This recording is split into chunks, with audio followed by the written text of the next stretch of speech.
kesehatan dan kebugaran itu pada akhirnya dalam rangka untuk bisa mempersiapkan kita atau individu itu bisa menghadapi tantangan baik secara mental atau emosional baik ataupun tantangan secara fisik kita, sehingga kita itu bisa menjadi individu yang kuat dan juga energik. Nah, selanjutnya kita intinya dalam upaya kita dalam mencapai kesehatan yang optimal dan kebugaran yang optimal sendiri itu ada satu tujuan yang ingin kita capai, yaitu bagaimana kita pada akhirnya bisa mencapai kesehatan yang positif atau positive health. Maksudnya di mana positive health ini perpaduannya itu kita tidak hanya sehat kita itu tidak hanya secara fisik saja, tapi mental kita sehat dan bagaimana kita bisa beradaptasi dengan lingkungan kita atau bersosialisasi dengan lingkungan sekitar kita itu juga baik. Jadi tidak hanya secara fisik saja, tapi mental, fisik, dan juga sosial kita itu baik. Itu namanya positive health. Itu yang intinya yang harus kita capai. Nah, ketiga poin ini dalam upaya kita mencapai yang namanya kesehatan yang positif tidak akan berjalan optimal atau tidak akan bisa kita capai apabila kita sendiri tidak mampu memenuhi gizi yang senuhan. Salah satu poin penting yang harus kita capai dalam kehidupan dalam upaya kita untuk mencapai kesehatan yang positif. Jadi kalau mungkin adik-adik tidak asing ya mendengar istilah kita adalah apa yang kita makan. Jadi apa yang kita makan itu sebenarnya menggambarkan diri kita seperti apa. Kalau kita makan sehat, maka kondisi badan kita juga sehat. Tapi kalau apa yang kita makan itu makanan yang cenderung memberikan penyakit untuk kita, ya pada akhirnya itu akan membentuk diri kita yang memang sakit-sakitan. Jadi you are what you eat. Jadi apa yang kamu adalah apa yang kamu makan. Jadi benar-benar harus bijak dalam memilih apa yang kita makan. Nah, gizi seimbang itu maksudnya seperti apa? Nah, untuk itu kita harus paham dulu konsep dasar dari gizi. Nah, konsep dasar dari gizi itu ada beberapa poin yang perlu kalian kuasai. Di sini kalian harus paham dulu apa itu makanan, apa itu pangan, apa itu gizi, dan apa itu zat gizi. Kalau makanan sendiri adalah bahan atau sesuatu yang selain obat yang bisa atau yang mengandung zat-zat gizi atau unsur atau ikatan kimia yang dia itu bisa diubah menjadikan ke dalam tubuh kita. Jadi sesuatu atau bahan yang memang selain obat dan dia itu punya zat gizi, itu intinya untuk makanan. Sedangkan untuk pangan sendiri itu merupakan istilah umum untuk semua bahan makanan yang bisa untuk semua bahan yang bisa dijadikan sebagai makanan. Nah, kalau kalian mungkin sering mendengarnya istilah gizi, ada istilah zat gizi. Jadi kalau kita cuma berbicara gizi atau nutrition, itu kita berbicara tentang ilmu terkait dengan pangan, terkait dengan zat gizi atau zat lainnya yang terkandung di dalam makanan, yang dimana itu dia bertindak di dalam tubuh kita itu termasuk dalam proses ketika dia dikonsumsi, dicerna, diserap, terus dimetabolisme sampai pada akhirnya dikeluarkan kembali oleh tubuh kita. Nah, kalau kita berbicara tentang gizi sendiri, dia memang cenderung lebih cakupannya lebih luas. Dia mencakup sampai dimensi sosial, psikologi, sampai dengan ekonomi. Sedangkan kalau kita berbicara tentang zat gizi, berarti adalah kita berbicara tentang unsur yang ada di dalam makanan yang dia itu bisa dipasak atau dimanfaatkan oleh tubuh kita. Nah, dalam hal ini zat gizi itu ada yang namanya zat gizi makro dan juga ada yang namanya zat gizi mikro. Kalau makro itu cenderung memang dia dibutuhkan oleh tubuh kita dalam jumlah yang cukup banyak, sedangkan kalau mikro memang dia dibutuhkan tubuh kita dalam jumlah yang sedikit, tapi dia tidak kalah pentingnya dengan zat gizi makro sendiri. Oke, untuk lebih jelasnya kita lihat di gambar di slide selanjutnya. Di sini adik-adik bisa melihat terkait dengan pembagian zat gizi sendiri. Jadi kalau zat gizi sendiri itu kalian bakal sering dengar itu pembagiannya ada makronutrien atau zat gizi makro dan mikronutrien atau zat gizi mikro. Jadi yang makro itu memang dibutuhkan dalam jumlah yang sedikit, sedangkan kalau zat gizi mikro kebutuhannya cenderung lebih yang makro itu lebih besar, sedangkan yang mikro kebutuhannya cenderung lebih kecil di tubuh kita. Nah, kalau yang makro sendiri itu adik-adik bisa lihat sendiri di sini ada 3 zat gizi utama, itu ada karbohidrat, ada protein dan juga lemak. Tapi selain itu, yang jumlahnya dibutuhkan dalam yang zat gizi yang jumlahnya dibutuhkan dalam jumlah yang banyak juga ada air dan juga ada serat di sini.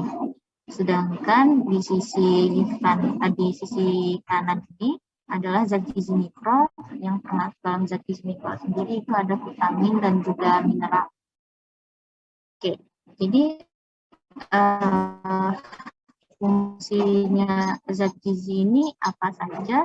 Cenderung paling umum itu dikelompokkan fungsi zat gizi sendiri dibagi menjadi 3 bagian, 3 manfaat. Yang pertama dia sebagai sumber energi, jadi zat gizi yang termasuk sumber energi ini yang termasuk tadi 3 zat gizi makro utama itu protein, karbohidrat, dan juga lemak. Nah, jumlahnya memang yang paling besar di dalam bahan pangan. Nah, bahasa lain dari zat gizi makro untuk ketiga zat gizi ini juga sebagai zat pembakar, karena memang dia sumber energi itu. Nah, selanjutnya itu fungsi zat gizi sendiri sebagai pertumbuhan dan pemeliharaan jaringan tubuh kita. Nah, biasanya yang zat gizi yang termasuk dalam fungsi ini itu ada protein, ada mineral, ada air. Dan dia juga termasuk zat gizi yang menjadi bagian dari jaringan tubuh kita. Nah, fungsi dari ketiga zat gizi ini dia untuk dalam pertumbuhan dan pemilihan jaringan tubuh, dia cenderung untuk membentuk sel-sel baru, untuk memelihara, serta untuk mengganti sel-sel yang rusak. Jadi makanya dia bahasa lainnya itu sebagai zat pembangun. Nah, selanjutnya itu fungsi lain zat gizi adalah untuk mengatur proses tubuh atau zat pengatur, di mana zat gizi yang termasuk dalam fungsi ini itu contohnya seperti protein, mineral, dan juga air. Nah, dalam hal ini maksudnya untuk vitamin dan mineral sendiri dia berperan sebagai pengatur dalam proses-proses atau kegiatan-kegiatan oksidasi, kerja sistem saraf, dan juga ada kerja sistem saraf dan otak, serta proses-proses lainnya yang memang terjadi dalam tubuh kita seperti peredaran darah, pengaturan suhu tubuh kita, terus pembuangan sisa-sisa ekskresi. Nah, di situ zat gizi, protein, mineral, dan air, vitamin dan mineral ini sangat berperan penting. Ini untuk fungsi zat gizinya. Sampai di sini ada yang adik-adik ingin tanyakan?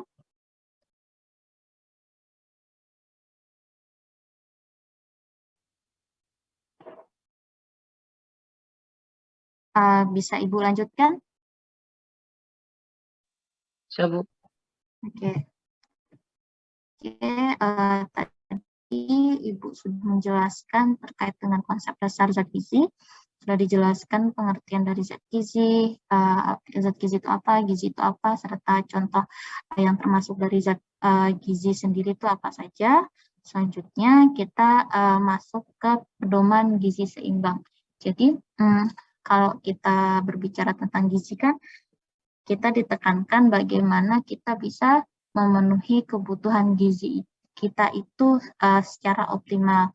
Dan kadangkala di luar sana itu orang cenderung suka salah kaprah yang dikatakan gizi seimbang itu seperti apa. Bahkan seringkali kalau teman-teman dengar, mungkin orang mengklaimnya diet ya, atau pengaturan pola makan. Kalau kalian lihat tuh ada banyak jenis macam diet dan cenderung kebanyakan jenis diet tersebut itu cenderung melenceng atau menyimpang dari dasar atau konsep dasar pemenuhan gizi yang seimbang untuk tubuh kita. Jadi sebelum adik-adik di sini salah kaprah terkait, oh ini diet yang benar, oh ini diet yang salah, sebelumnya kalian harus tahu diet yang seimbang itu seperti apa. Nah, terkait dengan pedoman gizi seimbang sendiri, sebenarnya sudah banyak dipaparkan, dikampanyekan oleh Kementerian Kesehatan. Jadi oleh Kemenkes sendiri saat ini gencar-gencarnya mengkampanyekan terkait dengan tumpeng gizi seimbang dan juga isi piringku. Nah, untuk tumpeng gizi seimbang sendiri ini dia menggambarkan terkait sebagai pedoman kita untuk melihat apa saja sih yang perlu kita lakukan untuk bisa mencapai pemenuhan gizi yang seimbang untuk tubuh kita. Jadi di sini gambar tumpengnya ini menunjukkan rincian kebutuhan gizi apa saja yang kita butuhkan dalam sehari. Selain itu, selain untuk asupan kita, di bawahnya adik-adik lihat juga ada keterangan kecil di situ. Jadi tumpeng pemenuhan asupannya saja, tapi bagaimana kita juga bisa mengimbangi dengan pola atau perilaku hidup sehat lainnya seperti menerapkan perilaku cuci tangan serta melakukan aktivitas fisik rutin. Diva, suaranya di mute ya. Oke. Nah, terkait dengan Diva.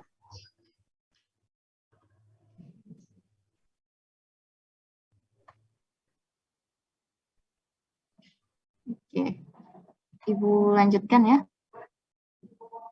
Oke, terkait untuk gizi seimbang sendiri, Ibu jelaskan di sini kalian bisa melihat dia bentuknya seperti tumpeng. Kadang ini untuk memudahkan kita untuk mengingat, ini dibuat gambarannya itu seperti tumpeng. Di sini bagian semakin ke atas untuk kebutuhan bagi tubuh itu cenderung semakin sedikit.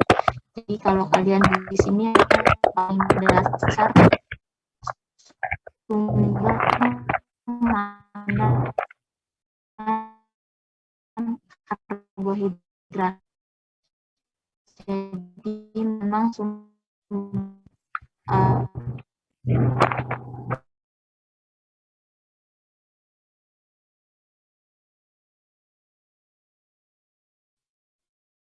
Oke. Maaf, Ibu kelempar lagi.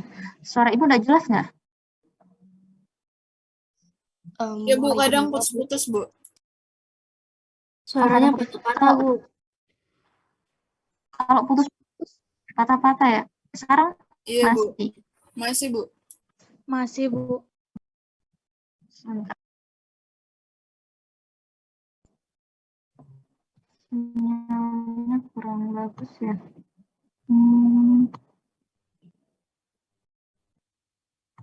Dari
Suara Ibu masih putus-putus?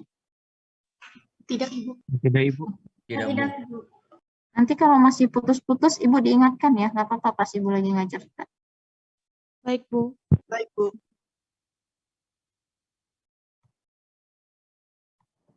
Oke.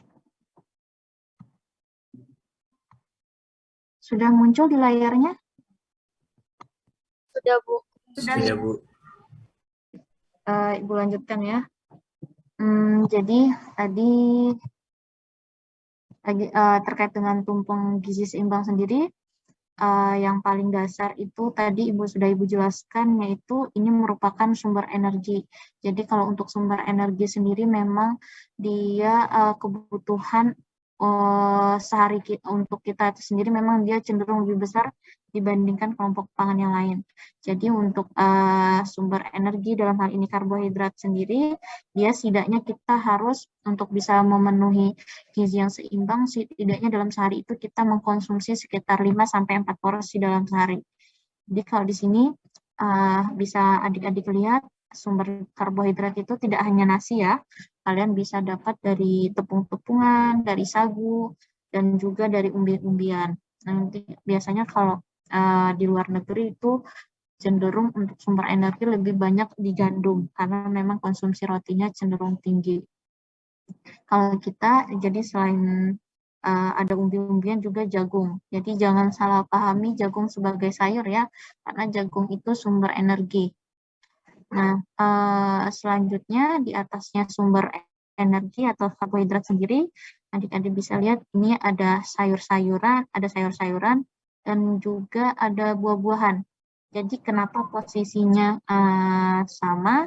Karena memang untuk kalau kita, nanti akan Ibu jelaskan di isi piringku, kalian bisa lihat untuk porsinya memang tidak jauh antara sayur-sayuran dan buah-buahan, tapi memang untuk porsi sayur-sayuran disarankan cenderung lebih besar dibandingkan buah-buahan. Kalau sayur-sayuran itu setidaknya dalam sehari untuk memenuhi gizi yang seimbang, kalian harus mengkonsumsi setidaknya 3-4 porsi sayur-sayuran. Kalau sayur-sayuran 3-4 porsi, buah-buahan itu sangat disarankan untuk dikonsumsi setidaknya minimal 2-3 porsi dalam sehari. Jadi kalau misalnya adik-adik yang cenderung konsumsi sayurnya masih atau buahnya itu masih kurang dari ini, disarankan usahakan untuk setidaknya sayur dan buah itu 1-5 porsi lah dalam sehari. Itu tidak harus kalian makan dalam 1 kali makan, tapi bisa kalian bagi-bagi dalam 3 kali makan. Jadi kan kalau kita normalnya itu konsumsi 3 kali makan utama dan 2 kali selingan. Jadi porsi-porsi ini bisa kalian bagi-bagi, setidaknya sudah terpenuhi di 3 makan utama dan 2 selingan itu. Sebentar ya. Oke.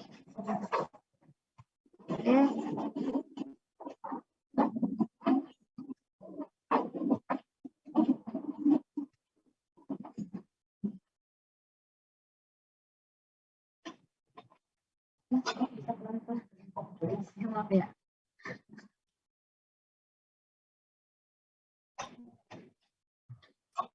Oke, Ibu lanjutkan lagi. Nah, itu untuk buah dan sayurannya. Terus di atasnya lagi, kita lihat ada untuk sumber pangan hewani. Untuk sumber pangan hewani dan juga ada sumber pangan nabati. Nah, untuk ini lauk pauk sendiri, kita setidaknya untuk memenuhi gizi yang seimbang itu diminta untuk mengkonsumsi 2-4 porsi dalam sehari. Jadi, kalian harus perhatikan, jangan sampai hanya mengkonsumsi sumber nabati saja, atau jangan sampai hanya mengkonsumsi sumber hewani saja, tapi harus seimbang. Setidaknya dalam 2-4 porsi itu ada hewaninya dan juga ada nabatinya. Itu harus diperhatikan. Oh ya, untuk sayur dan buah, mungkin kan kadang kalian sering kali menemukan atau mungkin kalian sendiri itu cenderung tidak suka buah atau cenderung tidak suka sayur. Nah, untuk mensiasati hal tersebut, setidaknya kan kita disarankan 3-4 porsi untuk sayur-sayuran, 2-3 porsi untuk buah-buahan. Kalau misalnya nih kalian menemukan orang yang cenderung tidak suka buah-buahan, setidaknya itu bisa dikonvert ke sayur-sayuran. Jadi misalnya dia nggak terlalu banyak buah yang tidak dia suka, ya udah dipindahkan setidaknya konsumsi sayurnya jangan 3-4 porsi, tapi setidaknya 4-5 porsi lah untuk mengganti kebutuhan buah-buahan yang tidak bisa dia konsumsi, ataupun sebaliknya. Jadi jangan sampai ada alasan, oh saya nggak suka sayur, oh saya nggak suka buah, tapi itu ada alternatifnya. Nah, balik lagi, untuk protein hewani dan protein nabati itu 2-4 porsi sehari minimal untuk bisa memenuhi asupan gizi yang seimbang. Nah, yang terakhir, yang paling atas ini adalah gula, garam, dan minyak. Jadi bumbu-bumbuan. Ini berkaitan dengan makanan tambahan ya. Jadi memang untuk 3 jenis ini disarankan sangat dibatasi untuk kita konsumsi dalam sehari, karena memang dia tetap kita butuhkan, tapi cenderung porsinya tidak terlalu besar. Jadi benar-benar harus diperhatikan. Nah, kenapa? Karena memang kelebihan konsumsi dari 3 jenis pangan ini sendiri bisa sangat berakibat pada kondisi kesehatan kita. Jadi makanya di sini kalian bisa lihat arah panah birunya dijelaskan setidaknya untuk sumber minyaknya, untuk minyak-minyaknya itu kita disarankan tidak lebih dari 10% dari total kebutuhan kalori kita. Itu untuk lemak. Kalau untuk gula, kita diminta dibatasi juga setidaknya tidak hanya paling rendah, paling maksimal itu 10% dari kebutuhan kalori kita. Atau setidaknya dalam sehari itu sebenarnya bagusnya kita hanya mengkonsumsi sekitar 1-2 sendok makan gula aja, itu baiknya. Nah, selain minyak, selain gula juga ada garam. Itu kita sangat disarankan untuk mengkonsumsi garam itu tidak lebih dari 2.300 mg sehari untuk dewasa, dan untuk anak-anak di bawah 14 tahun atau di atasnya kita cenderung disarankan lebih sedikit lagi untuk konsumsi garamnya. Setidaknya kalau kita 2.300 mg ini sekitaran 1 atau 2-3 sendok teh garam. Setidaknya itu batasan kita dalam sehari, sangat disarankan. Makanya mungkin pasti ada pertanyaan, nah gimana Bu? Sedangkan kita kan kalau misalnya kita beli itu cenderung kita tidak bisa mengontrol asupan porsi dari gula dan garam atau minyaknya, karena memang yang ngatur itu yang masak atau ibu warungnya. Nah, makanya sangat-sangat disarankan akan jauh lebih baik kalau kita itu mengkonsumsi makanan yang memang kita masak atau buat sendiri. Karena apa? Karena memang di situ kelebihannya ya kita bisa mengatur porsi berapa gula yang kita pakai, berapa garam yang kita pakai, dan berapa minyak yang kita pakai. Itu sangat disarankan. Kalaupun terpaksa, ya udah pastikan pilih makanan yang cenderung kandungannya, kalau kalian diolahnya itu memang agak lebih rendah gula atau cenderung sedikit garam, gula, dan minyaknya.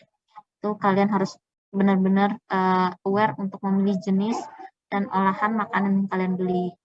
Nah, selain itu, selain dengan pengaturan porsi-porsinya, kita juga harus lengkapi dengan untuk memenuhi gizi seimbang itu memastikan bahwa setidaknya dalam sehari itu kita mengkonsumsi paling sedikit 8 gelas air atau sekitar 2.000 mililiter air.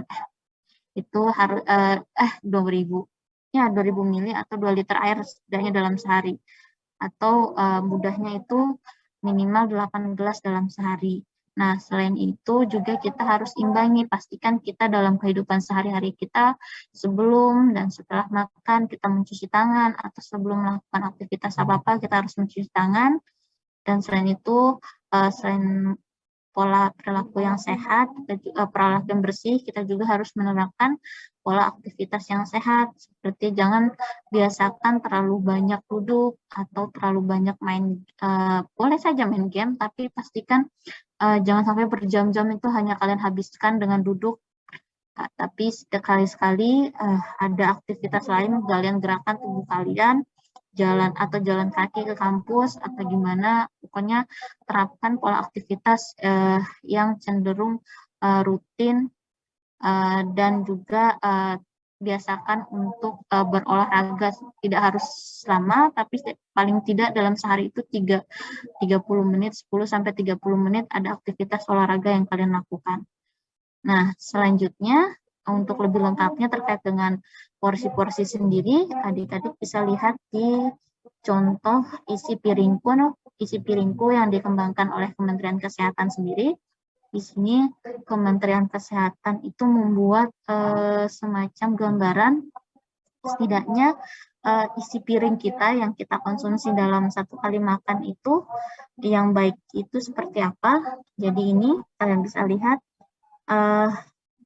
dari total piring kita, setidaknya 2/3 itu harus diisi oleh sumber makanan pokok.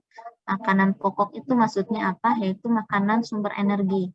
Yang seperti adik-adik lihat di sini, sumber energi itu atau sumber karbohidrat. Itu setidaknya harus memenuhi 2/3 dari piring kita. Nah, yang sama porsinya dengan makanan pokok sendiri, ini ada sayuran. Di sini juga setidaknya 2/3 dari piring makan kita itu isinya harus sayur-sayuran.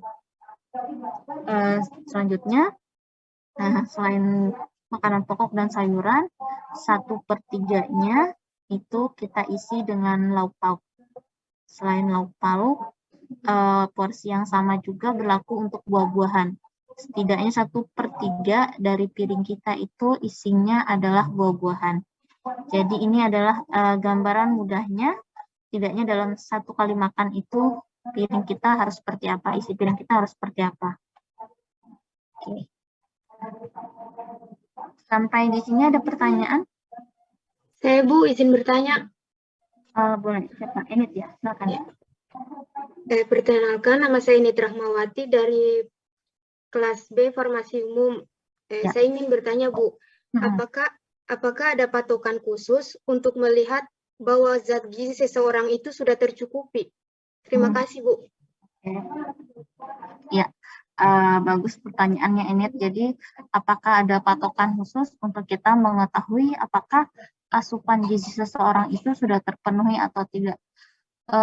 Biasanya memang kalau kita ahli gizi itu cenderung patokannya melihat berat badan deh, atau enggak kita melihat indeks massa tubuh. Indeks massa tubuh itu apa? Jadi melihat perbandingan berat badan kita terhadap tinggi badan kita saat ini. Jadi kita lihat berat badan kita berapa. Jadi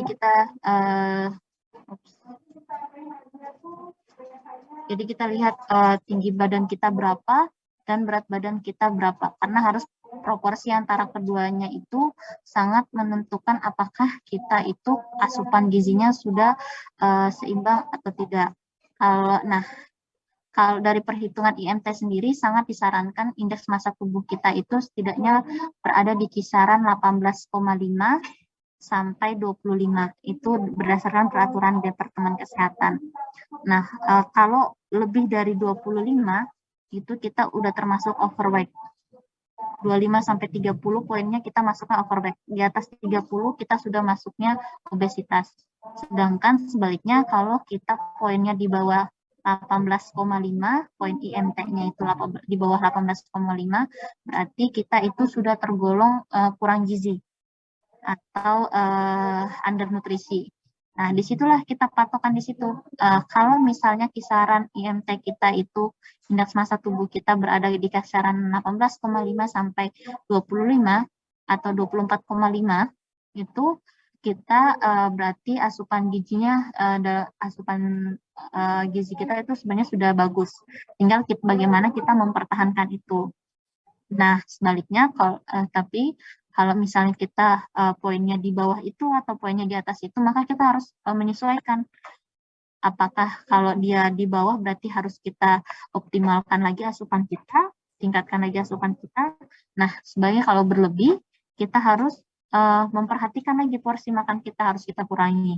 Nah, di situ patokannya biasanya. Untuk perhitungan indeks massa tubuh sendiri, adik-adik bisa lakukan secara mandiri. Jadi, caranya itu berat badan kita kuadrat dibagi tinggi badan kita. Nanti kalian lihat hasilnya. Nah, oke. Itu ya. Enet ada tambahan lagi pertanyaan? Sudah cukup, Bu. Terima kasih banyak, Bu. Oke, sama-sama. Jadi intinya bisa kita lihat dari indeks massa tubuh kita. Jadi perbandingan antara tinggi badan dan berat badan tubuh kita saat ini.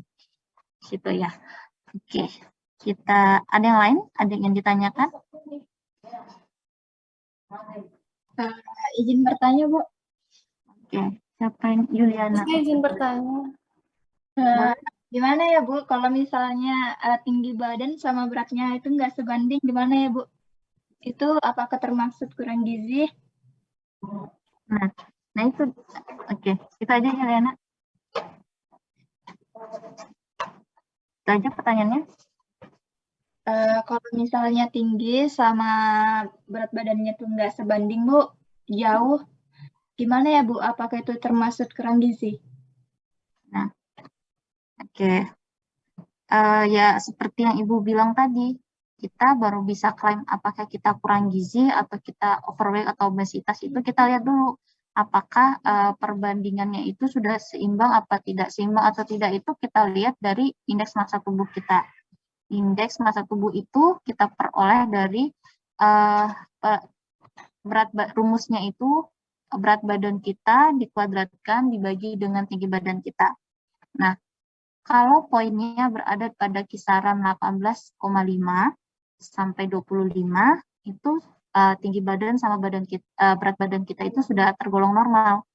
Tapi kalau misalnya dia lebih dari itu poinnya, berarti kita tinggi badan sama berat badannya itu atau kalau dia lebih atau kurang, berarti tinggi badan dan berat badan kita itu belum optimal karena bisa jadi kita termasuk overweight atau bisa jadi kita termasuk underweight. Jadi kita menyesuaikan poin dari indeks massa tubuh kita. Jadi lihatnya di situ deh. Oke, gimana Yuliana? Ya, Bu. Oke. Oke, Ibu lanjutkan lagi ya. Oke. Selanjutnya, selain dengan tumpeng gizi seimbang dan juga isi piringku, Kementerian Kesehatan juga itu sangat mempromosikan terkait dengan 10 pesan gizi seimbang. Ini berkaitan juga dengan pedoman gizi seimbang Ibu sampaikan tadi. Jadi 10 pesan gizi seimbang ini adalah 10 langkah yang sangat disarankan untuk bisa kita terapkan dalam kehidupan kita sehari-hari untuk bisa mencapai hidup sehat dan aktif.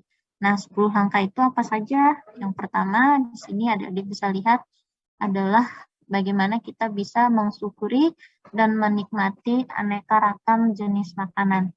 Jadi alhamdulillah kita hidupnya di Indonesia. Memang akses terhadap beragam jenis makanan itu termasuk sangat mudah. Jadi kita syukuri, kita nikmati keanekaragaman jenis makanan yang kita miliki, sehingga apa yang kita makan itu cenderung nikmat gitu. Jadi syukuri apa yang ada di sekitar kita. Nah, selanjutnya itu poin kedua adalah sangat disarankan bahwa kita itu banyak mengkonsumsi sayuran dan juga buah-buahan. Karena kenapa? Memang kalau kita perhatikan untuk di Indonesia sendiri, walaupun kita ini memang dianugerahi produksi buah-buahan, sayur-sayuran yang cukup beragam, tapi ternyata kalau dilihat berdasarkan data, konsumsi sayur-sayuran dan buah-buahannya itu cenderung masih cukup rendah. Jadi oleh Kementerian Kesehatan itu sangat disarankan usahakan untuk mengkonsumsi makan sayur-sayuran dan juga buah-buahan. Nah, kalau misalnya nih kadang-kala mungkin kita berpikir susah Bu kalau kita makan buah-buahan karena cenderung buah-buahan itu mahal kan. Nah, alternatifnya adalah coba cari buah-buahan yang musiman. Buah-buahan yang musiman, kenapa? Karena memang cenderung kalau buah-buahannya itu musiman, dia itu cenderung harganya dijual lebih murah. Jadi gampang aja, even kita mahasiswa, kita masih bisa akses untuk mengkonsumsi buah-buahan. Itu alternatifnya. Terus selanjutnya adalah yang ketiga, kita disarankan untuk mengkonsumsi lauk pauk yang berprotein tinggi. Jadi maksudnya protein tinggi apa? Nggak harus daging, nggak harus daging, nggak harus yang mahal. Tapi kita tuh punya potensi kayak ikan. Apalagi kita hidupnya di Samarinda, kita punya ada ikan patin, ada ikan sungai kita, jenis ikan sungai kita banyak banget. Jadi kalian tinggal pilih tuh, dimanfaatkan. Selain itu, selain ikan juga itu kita bisa dapat dari telur. Nah, telur itu kalian bisa dapat dengan harga yang murah. Jadi tidak harus berpikir protein tinggi itu dari daging, tapi kita sebenarnya bisa dapat dari berbagai jenis sumber pangan hewani atau sumber pangan nabati yang cukup, yang bisa kalian dapatkan dengan harga yang murah di sekitar kita. Nah, selanjutnya itu ada di langkah keempat itu disarankan kita untuk mengkonsumsi aneka ragam makanan pokok. Jadi kenapa aneka ragam makanan pokok itu disarankan untuk beragam? Karena memang pola konsumsi kita sehari-hari kan cenderung lebih banyak pangan pokoknya itu di beras. Nah itu padahal kita tuh punya di sekitar kita. Padahal kita tuh punya jenis pangan pokok lainnya yang memang sebenarnya gampang aja kita dapatkan.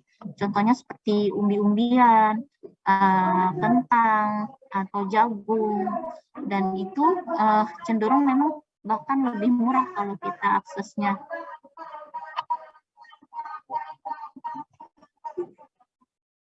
Cenderung lebih murah aksesnya kita dapatkan dibandingkan dengan beras. Nah, jadi kenapa tidak kita manfaatkan itu? Nah, selanjutnya adalah kita disarankan yang kelima adalah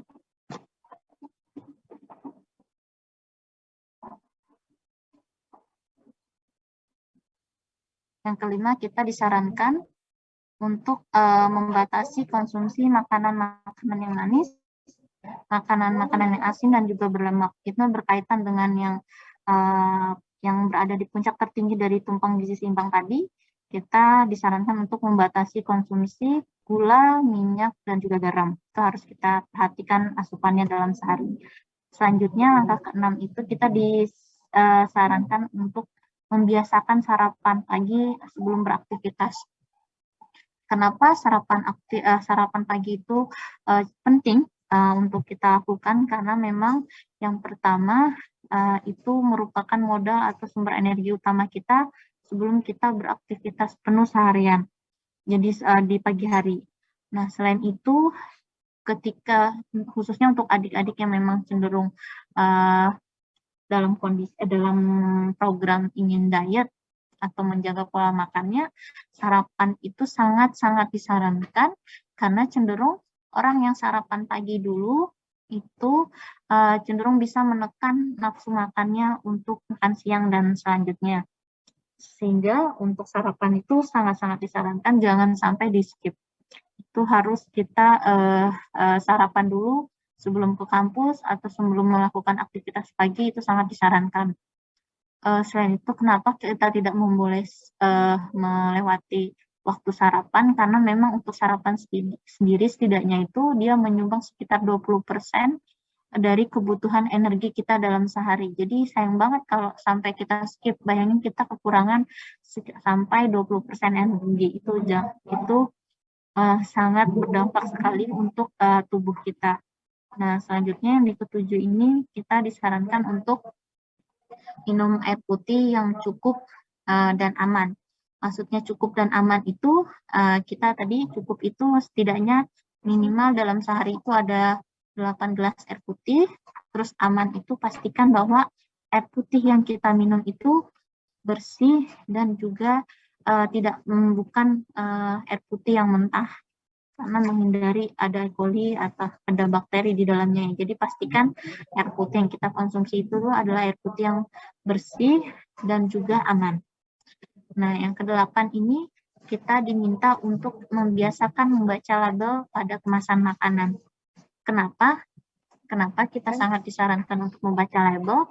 Karena itu salah satu langkah kita, salah satunya untuk membatasi konsumsi makanan seperti lemak, gula, dan garam yang memang cenderung harus kita batasi. Kalau kita rajin membaca label, kita khususnya di nutrition fact-nya, kalian bisa tahu, oh ternyata dalam satu kemasan ini saya bisa asupan gula saya sudah terpenuhi sekian, atau asupan sodium atau garam saya sudah terpenuhi sekian. Berarti makanan next saya harus kurangi nih jenis yang ini, karena sudah terpenuhi di satu kali makan ini. Itu kenapa kita harus baca label. Selain itu, kenapa kita harus baca label? Pertama, kita juga bisa memastikan bahwa makanan yang kita konsumsi itu halal, dan juga selain itu kita bisa memastikan bahwa makanan yang kita konsumsi itu, khususnya kita perhatikan expiry date-nya, itu memang dalam rentang yang masih aman untuk kita konsumsi. Itu mengapa penting kita harus membaca label pada kemasan makanan. Jadi mulai sekarang jangan hanya tahu membeli dan lihat harga saja, tapi pastikan kalian itu membaca label dari makanan yang kalian beli. Selanjutnya yang ke-9 itu kita diminta untuk membiasakan cuci tangan dengan sabun dan air mengalir. Jadi apalagi selama pandemi ini kan kita sudah dihadapkan dengan berbagai jenis bakteri, virus yang udah banyak macamnya. Jadi ya mau nggak mau ya kita harus beradaptasi dengan itu. Pastikan selalu memakai masker dan pastikan selalu mencuci tangan kita setiap akan beraktivitas dan setelah beraktivitas.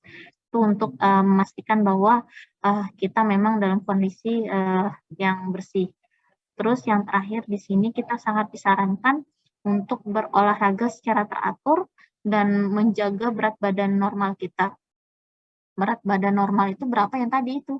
Kita sesuaikan dengan indeks massa tubuh kita. Kita pastikan bahwa IMT kita itu masih berada dalam kisaran 18,5 sampai dengan 24,5. Kalau berlebih ya berarti kita harus mengatur pola makan kita kurangi porsinya. Nah, tapi kalau kurang, kita perhatikan juga, kita pastikan bahwa porsinya itu harus kita tambahkan, dan selain itu yang harus kalian tekankan, dalam diet sendiri, lebih baik mengurangi porsi daripada kalian mengurangi jenis makanan kalian. Jadi jangan sampai ketika kalian diet itu, kalian tidak mau mengkonsumsi sumber karbo, atau saya nggak mau mengkonsumsi sumber sayur-sayuran, jangan. Tetap harus dikonsumsi, tapi porsinya harus kalian batasi. Itu kalau intinya kalau untuk pedoman gizi seimbang sendiri. Nah, berolahraga secara teratur, jadi berolahraga itu tidak harus lama, tapi 30 menit saja. Dalam sehari itu sebenarnya sudah cukup, yang penting kalian itu melakukan itu secara rutin dan juga teratur.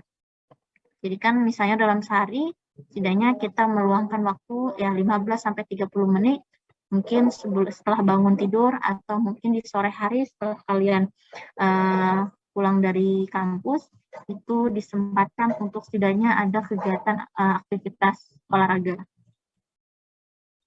Oke. Sampai di sini ada yang ditanyakan?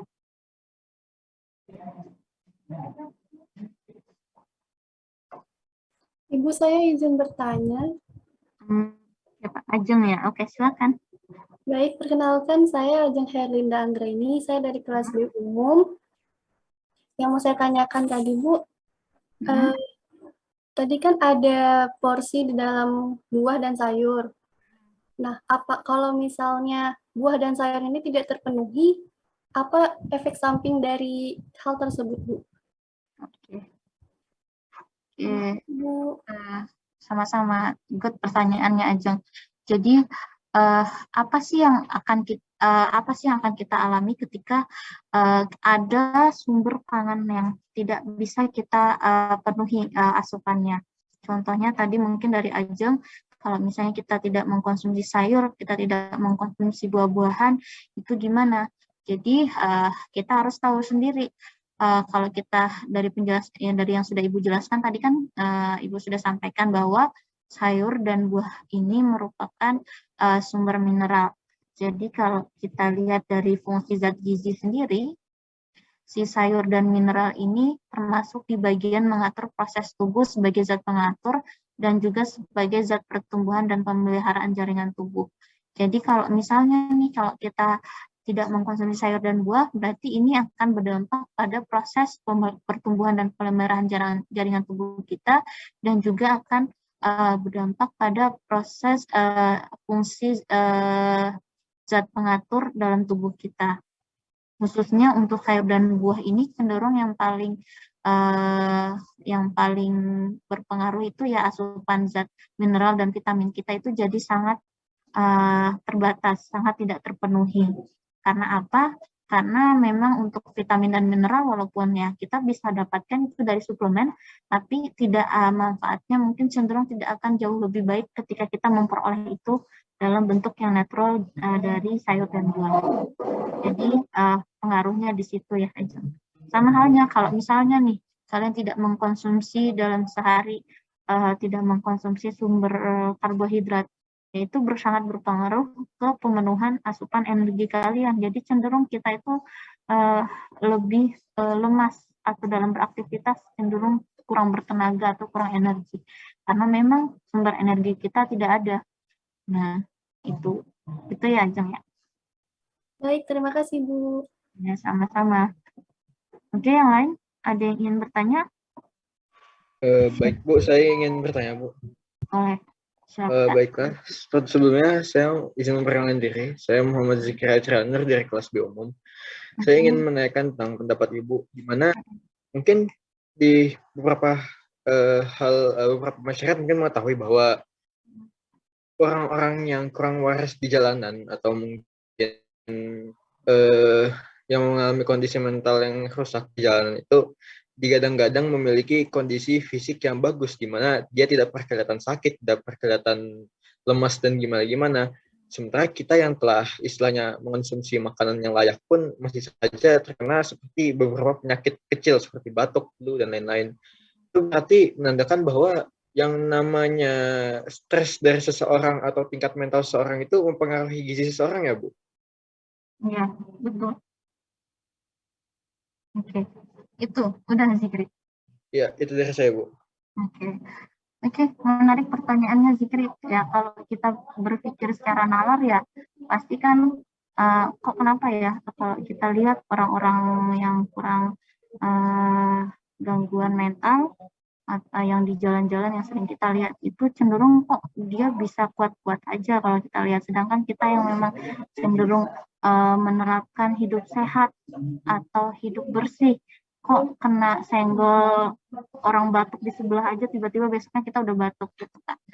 Nah, tapi kalau kita mikir secara nalar juga kenapa bisa kayak gitu, karena memang kita lihat sistem imun kan, kalau kita dasarnya sistem imun kita itu kan semacam kalau sudah terlatih dia akan terbiasa. Nah, kita kan cenderung memang gimana ya bahasanya ya, paparan kita itu cenderung tidak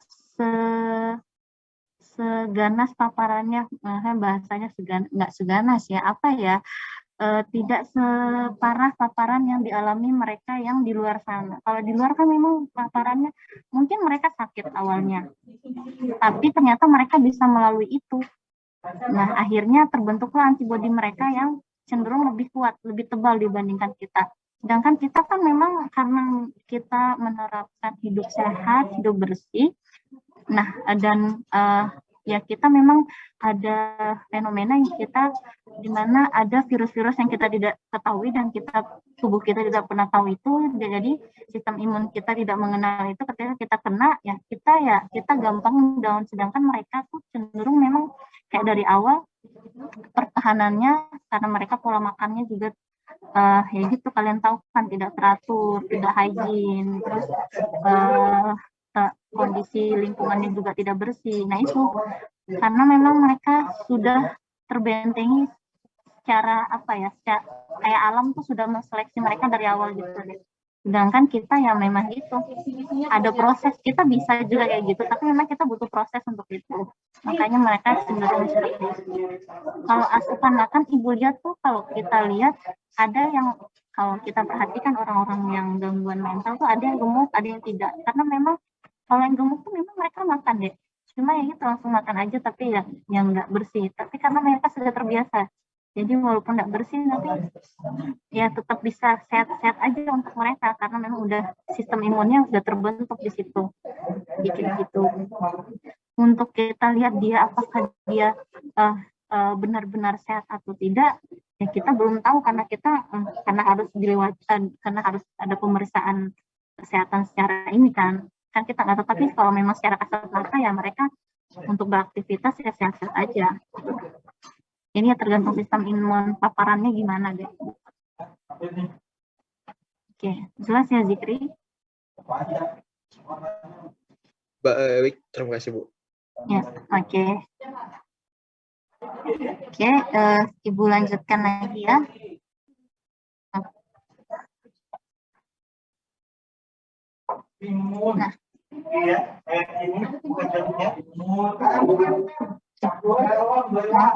Maaf Pak Dimas.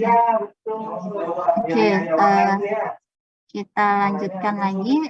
Selanjutnya ini kita masuk ke faktor-faktor apa sih yang bisa mempengaruhi kebiasaan makan seseorang.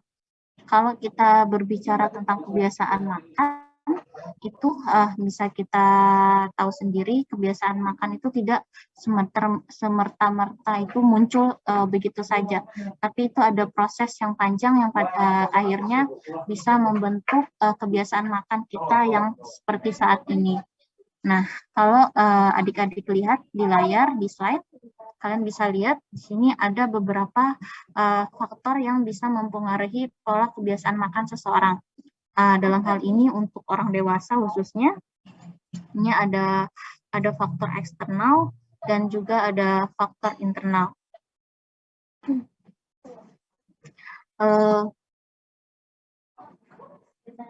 Kalau faktor eksternal sendiri, kita berbicara tentang faktor internal dulu.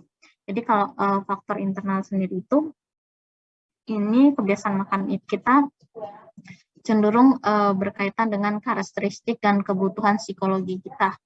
Jadi maksudnya di sini cenderung biasanya kalau kita dalam kondisi mood, misalnya nih, dalam kondisi mood yang sedang sedih, cenderung kita itu mengkonsumsi makanan yang manis atau cenderung mengkonsumsi makanan yang pedas biasanya. Ini pada umumnya ya, tidak semua orang seperti itu. Nah, kadang juga kalau misalnya kita dalam kondisi lagi gerah atau panas, kita cenderung mengkonsumsi makanan yang dingin. Jadi benar-benar psikologi kita itu bisa mempengaruhi apa yang mau kita konsumsi. Nah, selanjutnya itu ada konsep diri kita, bagaimana kita menggambarkan tubuh kita. Di mata kita ini kurus atau kita ini gemuk. Itu sangat mempengaruhi kebiasaan makan kita. Jadi kalau misalnya saya berkaca, kita berkaca terus kita ngerasa, padahal biasa aja, ya kita ngerasa kita gemuk. Nah itu akan, gemuk nih, aku nggak boleh makan ini, aku nggak boleh makan itu. Nah itu sangat mempengaruhi kebiasaan makan kita. Jadi bagaimana kita menggambarkan image tubuh kita secara pribadi, itu sangat mempengaruhi apa yang kita pilih, makanan yang kita pilih. Terus yang kedua, kepercayaan dan nilai kepercayaan atau pegangan kita itu juga mempengaruhi kebiasaan makan kita. Maksudnya apa? Misalnya kalau ibu Muslim, jadi ibu sangat tidak boleh mengkonsumsi alkohol, tidak boleh mengkonsumsi makanan yang berasal dari makanan babi, itu ibu tidak boleh atau makanan dari hewan-hewanan bertaring, itu kami dari Muslim itu kita tidak boleh konsumsi. Itu kan pada akhirnya mempengaruhi. Oh, jadi saya harus mengkonsumsi makanan ini, tidak boleh ini. Jadi kepercayaan dan pedoman kita terhadap sesuatu itu sangat mempengaruhi kebiasaan makan kita. Terus bagaimana kita menafsirkan atau preferensi kita terhadap makanan juga itu sangat mempengaruhi kebiasaan makan kita. Maksudnya seperti misalnya saya nggak suka nih makanan yang banyak, apa ya bahasa gampangnya, makanan yang cenderung banyak atau teksturnya lembek, saya nggak suka. Nah, akhirnya saya tidak akan mengkonsumsi makanan-makanan dengan tekstur seperti itu. Nah, itu maksudnya di sini. Preferensi kita terhadap pangan itu sangat mempengaruhi bagaimana kita memilih makanan itu.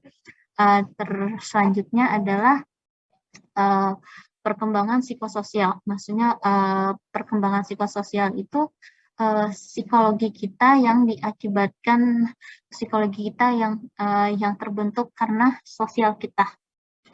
Ketika kita beradaptasi dengan orang-orang itu sangat juga bagaimana dari kecil saya hidup di lingkungan sosial seperti ini. Terus selanjutnya besarnya saya hidup di lingkungan sosial seperti ini. Itu juga akan mempengaruhi preferensi kebiasaan makanan kita. Yang terakhir itu faktor internalnya adalah kesehatan kita. Kondisi kesehatan itu yang termasuk yang sangat-sangat mempengaruhi kebiasaan makan kita. Jadi misalnya kalau kalau ada seseorang yang cenderung alergi, mudah sekali alergi terhadap makanan seafood. Jadi itu dia tidak akan mengkonsumsi semua pangan atau olahan yang berasal dari seafood. Dan itu juga mempengaruhi kebiasaan makan kita. Nah, itu untuk faktor internal, faktor yang memang berasal dari orang tersebut. Nah, di sini juga ada faktor eksternal. Jadi, faktor eksternal itu memang faktor-faktor luar yang pada akhirnya secara langsung maupun secara tidak langsung itu mempengaruhi kebiasaan makan seorang individu. Yang pertama di sini kalian bisa lihat adalah karakteristik family atau karakteristik keluarga dan jumlah keluarga. Jadi maksudnya di sini karakteristik keluarga itu kayak misalnya kita yang hidup, kalau kalian perhatian, orang yang hidup di keluarga besar pasti beda pola makannya dengan orang yang hidup di keluarganya kecil. Jadi kalau keluarga kecil mungkin konsumsi makanannya tuh ada yang cenderung lebih banyak atau normal. Kalau keluarga besar ada mungkin yang cenderung porsi makannya itu karena menyesuaikan dengan jumlah keluarga, dia jadinya konsumsinya cenderung sedikit atau biasa saja. Jadi itu jumlah karakteristik keluarga kita, jumlah keluarga kita itu sangat mempengaruhi. Terus karakteristik keluarga juga ini maksudnya kayak misalnya keluarga kita ini berasal dari keluarga dari Jawa, khususnya di Jawa Tengah, berarti cenderung kita preferensinya itu pasti yang manis-manis kan. Nah itu juga jadi ibu kita cenderung memasak sesuatu itu makanan yang cenderung preferensinya manis. Nah itu akan mempengaruhi itu kebiasaan makan kita. Jadi kita akan cenderung terbawa untuk mengkonsumsi makanan-makanan yang lebih suka makan makanan yang cenderung manis. Nah selanjutnya ini ada praktik pola asuh. Jadi pola asuh juga itu tanpa kalian sadari juga akan mempengaruhi kebiasaan makan kita. Ada anak yang hidup di keluarga yang memang agak strict, memilih kamu nggak boleh makan ini, kamu nggak boleh makan itu. Dan ada keluarga yang cenderung memang membebaskan, terserah kamu mau mengkonsumsi apa, dan itu pasti sangat mempengaruhi kebiasaan makan kita. Cenderung keluarga yang strict misalnya kamu nggak boleh ya makan makanan yang di jajanan di luar. Nah cenderung pasti anak itu nantinya dewasanya itu cenderung dia tidak suka jajan biasanya karena memang dari kecil sudah dilarang untuk orang tuanya untuk membeli makanan-makanan tertentu. Jadi akhirnya pada ketika dia dewasa memang cenderung anaknya tidak terlalu suka jajan. Nah itu pola asuh orang tua itu sangat mempengaruhi. Terus peers ini teman sebaya. Jadi jadi makanya kita harus selain ini kita pandai-pandai memilih teman itu tidak hanya berkaitan dengan dengan kehidupan sehari-hari kita, tapi juga bisa mempengaruhi ke pola makan kita. Cenderung kalau kita hidup di teman-teman yang sukanya beli makanan jadi, pasti kita akan terbawa senang beli makanan jadi. Tapi kalau kita punya nih teman-teman, ayo masak, atau ayo bikin ini, atau ayo makan ini, pasti kita juga akan cenderung terbawa ikut menyukai hal yang sama. Jadi teman-teman sebaya kita itu pasti akan mempengaruhi. Terus ini ada sosial, ada kultur, budaya, dan sosial juga itu akan mempengaruhi, karena tadi seperti contohnya kalau dari keluarga yang misalnya berasal dari Padang, cenderung memang senang yang makan makanan yang agak kental atau yang pedas. Atau kalau dari ibu dari Sulawesi, ibu senangnya yang cenderung makan makanan yang manis. Gitu. Itu jadi budaya dan lingkungan sosial kita itu pasti akan mempengaruhi. Terus yang terakhir, yang selanjutnya itu ada nilai dan norma yang berlaku di lingkungan sekitar kita itu pasti akan mempengaruhi kita bagaimana kita memilih makanan. Jadi maksudnya kita nih hidup di lingkungan contohnya, misalnya nih kita hidup di lingkungan yang cenderung mengonsumsi umbi-umbian itu buat orang-orang kayak orang-orang kasta rendah. Kan pasti ada kan, kalian menemukan kayak, makan ubi, pasti deh levelnya gitu kan, pasti ada itu. Nah, itu pasti akan mempengaruhi kita. Jadi kita kalau kemana, nggak mau makan ubi, bukan karena kita tidak suka, karena kita sudah terbentuk di otak kita kalau orang makan ubi itu ya nggak punya miskin gitu, kayak padahal enggak kan. Nah, padahal di tempat lain kalau kita lihat ubi itu termasuk makanan mewah. Nanti kita akan ketemu ada tempat yang pasti yang menganggap ubi-ubi itu makanan mewah gitu. Sedangkan kalau makan beras tuh berarti dia nggak punya uang atau apa. Pasti ada tempat kayak gitu, dan pada akhirnya itu pasti mempengaruhi. Jadi bagaimana norma yang berlaku atau nilai yang berlaku di masyarakat itu pasti akan mempengaruhi itu. Terus selanjutnya ini ada media massa. Media massa yang dimaksud di sini berarti yang termasuk media sosial. Itu pasti akan sangat mempengaruhi preferensi makanan kita. Kalau dulu kan paling kita tergoda kalau ngelihat makanan tuh di majalah-majalah ya. Tapi kalau sekarang tuh kita bisa akses informasi makanan itu di mana-mana, termasuk kayak di media sosial, di Instagram, di Twitter, di Facebook. Nah, cenderung kalau kita buka Facebook atau buka Instagram, kita bakal ketemu tuh orang-orang promo makanan ini, makanan itu. Nah, itu pasti akan sangat mempengaruhi. Jadi kita, enak nih kayaknya makan ini, enak nih kayaknya makan ini. Jadi itu akan sangat mempengaruhi kebiasaan makan kita juga. Terus selanjutnya ada fast food. Makanan cepat saji. Ini juga termasuk makanan cepat saji itu juga akan cenderung yang tersedia di lingkungan itu akan cenderung merubah pola kebiasaan makan seseorang. Kalau misalnya kita hidup di wilayah yang akses terhadap makanan saji itu cenderung gampang, ya pasti kita akan cenderung lebih sering mengkonsumsi makanan cepat saji. Tapi kalau kita hidup di lingkungan yang cenderung dia akses terhadap makanan cepat saji itu susah, pasti cenderung kita punya kebiasaan makan yang lebih senang makanan yang memang dimasak atau diolah sendiri. Terus pengetahuan gizi juga itu akan mempengaruhi kita terhadap kebiasaan kita memilih makanan. Jadi kalau misalnya orang awam pasti ya udah, yang penting enak, udah kita makan itu. Tapi kalau kita sudah punya ilmunya, makan itu nggak cuma sekedar kenyang loh, tapi kita harus memenuhi sumber karbohidrat kita harus memenuhi sumber protein kita harus memenuhi sumber vitamin dan mineral kita. Kalau kita udah tahu itu, kita pasti akan cenderung mengkonsumsi, aku harus konsumsi dalam satu piring ini ada karbonnya, ada proteinnya, ada ada sayur-sayurannya. Pasti kayak gitu, itu akan mempengaruhi kebiasaan makan kita. Terus yang terakhir adalah personal experience, jadi pengalaman pribadi kita.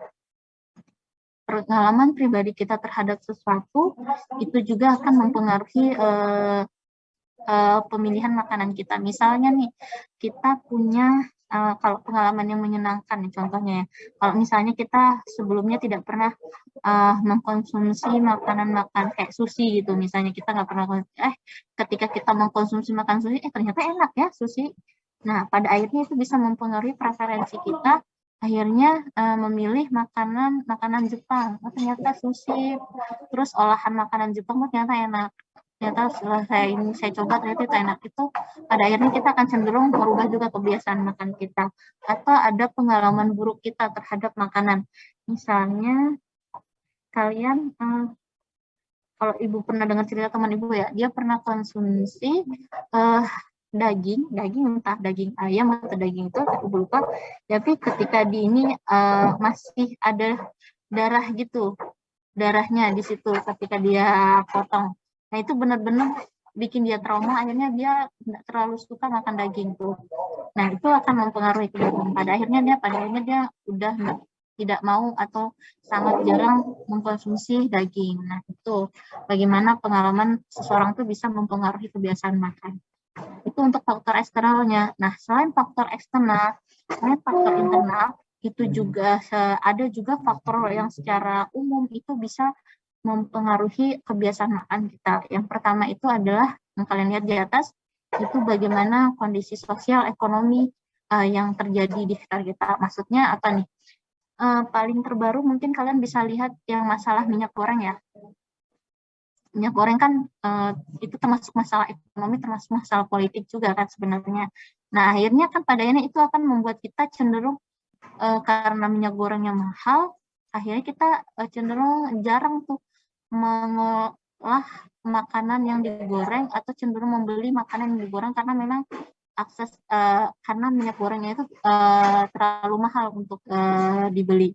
Nah, itu akan mempengaruhi. Selain itu, ketersediaan, produksi, dan juga bagaimana distribusi pangan di sekitar kita juga pasti akan mempengaruhi preferensi atau kebiasaan makan di suatu lingkungan atau individu sendiri. Karena memang individu itu cenderung akan mengkonsumsi makanan yang memang pada hakikatnya cenderung akan mengkonsumsi makanan yang memang paling gampang dia akses di sekitar dia. Gitu. Nah, pada akhirnya ketiga faktor tersebut nanti akan membentuk gaya hidup kita yang selanjutnya akan membentuk perilaku kebiasaan makan seorang individu. Seperti itu. Sampai sini ada yang ingin ditanyakan? Suara ibu jelas ya?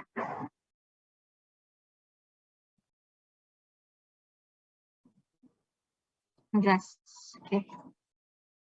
Oke, selanjutnya bagaimana sih kita bisa misalnya nih kalau karena mungkin karena kondisi atau satu dua hal akhirnya memang kita terbentuk pola makan yang bisa kita bilang oh ini pola makan saya tuh ternyata cenderung kurang baik sebenarnya untuk kesehatan saya. Nah, di sini bagaimana sih kita bisa merubah perilaku makan kita? Jadi kapan kita harus tahu kita harus merubah perilaku makan kita atau tidak? Intinya kita memperhatikan bagaimana kondisi tubuh kita, bagaimana kita melihat kondisi kesehatan kita. Jadi intinya ketika kita mengatur pola makan itu kita harus melihat keseimbangan energi yang kita asup. Jadi kalau misalnya nih kita dalam kondisi berat badan yang sudah ideal, jadi yang harus kita pastikan adalah bagaimana kalori yang kita konsumsi itu yang masuk dalam tubuh kita itu setara dengan kalori yang keluar dalam tubuh kita. Jadi jangan cuma kalau kalian taunya makan, misalnya kalian makan 50% kalori, pastikan yang keluar juga 50%, dan itu tidak harus dari ini kan BAB, tapi juga bisa dari aktivitas fisik atau kegiatan lainnya, itu juga bisa mengeluarkan kalori kita. Nah, selanjutnya kalau misalnya kita dalam kondisi berat badan kita itu berlebih, berarti yang kita siasati adalah bagaimana kita memastikan bahwa kalori yang kita asup itu lebih rendah dari kalori kalau kita berat badannya berlebih, kita pastikan bahwa kalori yang kita asup itu lebih rendah daripada kalori yang keluar. Jadi kalau misalnya yang masuk di kita ini 30%, pastikan usahain yang keluar itu 50%, karena untuk target kita untuk bisa menurunkan berat badan kita. Terus sebaliknya, kalau misalnya kita dalam kondisi berat badan kita itu rendah, atau kita tergolong undernutrisi, kurang gizi, maka kita pastikan bahwa asupan kalori yang kita konsumsi itu lebih besar dari asupan kalori yang keluar. Jadi kalau misalnya yang masuk itu 50%, ya usahain yang keluar cuma sekitar 20-30%. Seperti itu. Nah, bagaimana caranya? Nah, ini ada beberapa teknik yang disarankan untuk kita bisa memodifikasi perilaku atau kebiasaan makan kita. Yang pertama adalah kita harus membuat komitmen untuk merubah pola hidup kita. Karena komitmen ini adalah dasar dari semuanya. Kalau tidak ada komitmen, kalian cuma sekedar tidak mau makan ini, tidak mau, tapi tidak ada komitmen di situ, pasti dia tidak akan awet, nggak akan bertahan lama, karena paling cuma sanggupnya 1-2 minggu, setelah itu ya udah nyerah kalau itu nggak ada komitmen. Jadi pastikan kalian punya komitmen dulu untuk mau melakukan itu, mencapai berat badan yang ideal. Terus yang kedua, kita harus membuat goals yang realistik atau tujuan yang masuk akal. Jadi jangan sampai pokoknya dalam 1 minggu saya harus turun 10 kilo, jangan. Itu sama aja bunuh diri, karena jangan pastikan ketika kalian melakukan diet itu, pastikan diet yang menyenangkan untuk kalian. Jangan yang menyeramkan, karena kalau menyenangkan kan pasti kita happy menjalankan itu. Karena kalau menyeramkan kita pasti kayak terpaksa gitu melakukan. Jadi untuk memastikan itu ya, jadi kita harus buat set goals yang masuk akal. Jadi at least setidaknya dalam 1 minggu ini saya harus turun 1 kilo lah, atau setengah kilo, atau setidaknya saya mengurangi porsi makan saya yang biasanya 2 sendok makan dalam 1 kali makan, setidaknya dalam 1 kali makan sekarang 1 sendok makan aja deh. Maksudnya 1 sendok nasi aja nasinya, kayak gitu. Jadi pasti buat tujuan, tapi pastikan tujuan itu masuk akal. Terus selanjutnya adalah exercise secara teratur. Lakukan olahraga yang rutin. Jadi intinya tidak harus lama, tapi pastikan itu teratur. 15-30 menit itu sudah cukup. Lakukan itu secara rutin di waktu yang sama kalau bisa. Terus kita melatih diri untuk bisa mengatur asupan atau nafsu makan kita. Jadi salah satu musuh orang yang diet itu adalah kegagalan orang tersebut untuk bisa mengatur atau mengontrol nafsu makannya. Jadi dari awal coba pelan-pelan latih diri sendiri untuk bisa mengatur nafsu makan kita.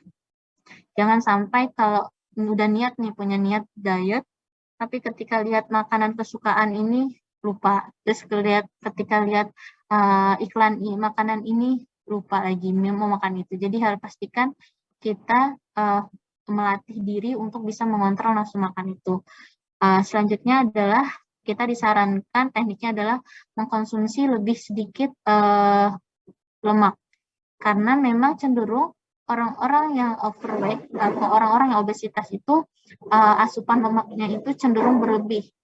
Jadi ini sangat disarankan pastikan bahwa kita mengkonsumsi makanan yang sumber yang rendah sumber lemak. Jadi itu harus dipilih secara teliti makanan yang kita asup. Selanjutnya adalah mengurangi atau mengeliminasi jenis-jenis pangan yang sebenarnya tidak penting untuk kita konsumsi. Maksudnya di sini kayak apa ya? Misalnya makanan tinggi garam, kayak ciki kita nggak bisa menginginkan udah satu kemasan kayak apa ya. Kalau misalnya beli keripik nih, keripik singkong misalnya, ya udah nggak usah pakai garam-garamannya itu, nggak usah pakai bumbu-bumbunya karena itu pasti kandungan sodiumnya tinggi kan. Ya udah belinya singkong original aja yang biasa, yang tanpa rasa. Kayak gitu, itu coba latih pelan-pelan untuk mengurangi itu atau mengeliminasi. Terus selanjutnya pastikan kita dalam makan kita itu diet menu makan kita itu di situ ada pangan sumber tinggi kalsium. Pangan sumber tinggi kalsium ini contohnya adalah susu. Nah, pastikan ada susu. Nah, kalau misalnya kalian dalam kondisi yang ingin menurunkan berarti susunya rendah lemak, tapi kalau misalnya ingin menaikkan ya bisa milih susu yang tinggi yang biasa. Nah, itu kenapa harus ada pangan sumber kalsiumnya? Karena ini memang sangat penting untuk bisa memastikan menjaga kesehatan tulang kita. Terus kita bisa juga menggunakan pangan-pangan yang cenderung bisa mengurangi keinginan kita untuk makan lebih banyak. Maksudnya seperti apa? Contohnya kayak misalnya kita sangat disarankan untuk mengkonsumsi pangan. Kalau misalnya sumber karbohidrat itu kita disarankan untuk mengkonsumsi sumber karbohidrat kompleks. Jadi contohnya sumber karbohidrat kompleks itu seperti apa? Kayak misalnya kacang-kacangan, terus ada gandum, ada kentang, atau dari umbi-umbian. Kenapa karbohidrat kompleks itu sangat disarankan? Karena dia cenderung dipecah oleh tubuh kita itu lebih lama. Jadi dia lebih menghasilkan rasa kenyang yang cenderung lebih awet dibandingkan kita mengkonsumsi karbohidrat non kompleks itu. Jadi memang sangat disarankan, itu bisa membantu kita setidaknya membuat kita kenyangnya itu lebih lama. Jadi pada akhirnya akan mempengaruhi jumlah makanan yang kita konsumsi. Terus yang terakhir adalah hindari kebiasaan makan secara otomatis.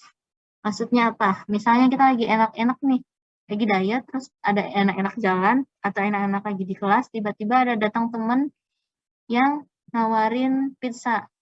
Akhirnya kadang kan orang secara otomatis ya udah aku mau juga. Nah, coba itu pelan-pelan dihindari. Jadi jangan enggak, kalau misalnya ditawarin tiba-tiba ada yang nawarin makanan di luar jam makan kita, bilang aja makasih lagi diet, enggak dulu itu. Jadi hindari kebiasaan makan yang otomatis kayak gitu, yang mendadak, atau tiba-tiba kita sedang jalan terus kita lewat penjual bakso, akhirnya padahal kita nggak ada rencana makan bakso, jadi akhirnya ketika mencium bau itu kita otomatis langsung berhenti di depan abang baksonya itu. Belajar untuk mengurangi itu. Nah, itu untuk tekniknya. Tekniknya sudah disampaikan itu, selain dari bagaimana kita mengatur pola makan yang seimbang, terus bagaimana teknik kita merubah pola makan yang seimbang, kita juga perlu tahu nih ke masalah-masalah gangguan makan yang bisa jadi yang bisa jadi kita tuh punya resiko untuk mengalami itu. Jadi sangat penting untuk mengetahui gejala-gejala apa sih yang tergolong bahwa kebiasaan makan kita itu sebenarnya sudah menjadi gangguan makan. Nah, ada beberapa yang saat ini sudah yang paling banyak terjadi, ada beberapa yang akan Ibu sampaikan. Yang pertama ini adalah anoreksia. Mungkin kalian nggak asing ya, anoreksia itu atau paling istilah medisnya itu paling sering kita dengar sebagai anoreksia nervosa. Jadi anoreksia ini merupakan kondisi seseorang yang ditandai dia akan mengkonsumsi makanan yang cenderung lebih sedikit daripada yang sebenarnya dibutuhkan oleh tubuhnya. Nah, anoreksia sendiri itu memang cenderung dikaitkan sama gangguan kejiwaan. Kenapa? Karena si penderita anoreksia ini cenderung dia akan terobsesi untuk bisa kurus, padahal sebenarnya dia berat badan tubuhnya itu sebenarnya udah normal, atau bahkan sebenarnya berat badan tubuhnya itu sebenarnya udah sangat udah di bawah rata-rata, tapi dia masa ini belum kurus. Padahal dia udah kurus krempeng, udah tinggal tulang, tapi dia masih menganggap itu dia masih belum, berat badan idealnya belum seperti itu, masih belum kurus. Itu gangguan yang disebut sebagai anoreksia, dan gejalanya memang si penderita anoreksia ini cenderung dia mengalami penurunan berat badan yang drastis. Terus cenderung dia orangnya itu menyangkal rasa lapar. Jadi sebenarnya dia udah lapar banget, udah bunyi, perutnya udah bunyi-bunyi, tapi dia tetap nggak mau makan. Dia enggak kok, cuma bunyi biasa aja, itu aku nggak lapar. Nah itu dia menyangkal rasa laparnya. Terus selain itu dia mencari alasan untuk tidak makan. Atau kebiasaan lain tuh gejalanya adalah cenderung dia kebiasaan olahraganya itu sudah over banget, sudah berlebihan. Ada misalnya kita normalnya udah sejam, 2 jam, dia bisa sampai 5 jam, bisa sampai 3 jam secara terus-menerus untuk berolahraga, karena dia berpikir dia ingin menurunkan berat badan. Itu kalau sudah mengalami gejala seperti itu, kita harus lebih aware dan harus ke ahli profesional untuk mengatasi itu. Nah, selain anoreksia, kalau anoreksia itu kita menghindari makan, ini juga ada istilah namanya bulimia. Kalau bulimia ini dia berbeda dengan anoreksia, karena si penderita bulimia itu dia akan ditandai kenapa Rashida? Mohon izin Ibu, motong pembicaraannya. Ya. Saya mau mengingatkan Bu, kalau jamnya sudah habis, karena setelah ini kami lanjut matkul fisika Ibu, jam sekitar 4 menit lagi kami lanjut fisika Bu. Oke. 15 ini ya. Ya nggak apa-apa, Ya, makasih sudah diingatkan. ya, 15 terima ini kasih. sampai berapa sih jam Ibu ya? Jam 3:10 Ibu, jam 15:10. Oh iya, 4 menit lagi ya, 2 menit deh Ibu selesaikan satu lagi. Nah kalau bulimia itu dia cenderung orang dianya itu penderitanya akan mengkonsumsi porsi makanan yang cenderung lebih banyak. Tapi ketika dia mengkonsumsi makanan lebih banyak itu, dia akan memberikan kompensasi ke tubuhnya dengan cara dia akan memaksa makanan yang banyak itu untuk keluar dengan cara dia muntahkan kembali. Nah itu dia lakukan secara paksa. Makanya kadang kalau kalian lihat ada orang yang makan banyak terus nanti dia masukin tangannya, dia paksa biar makanan yang dia konsumsi tadi itu dia keluarkan.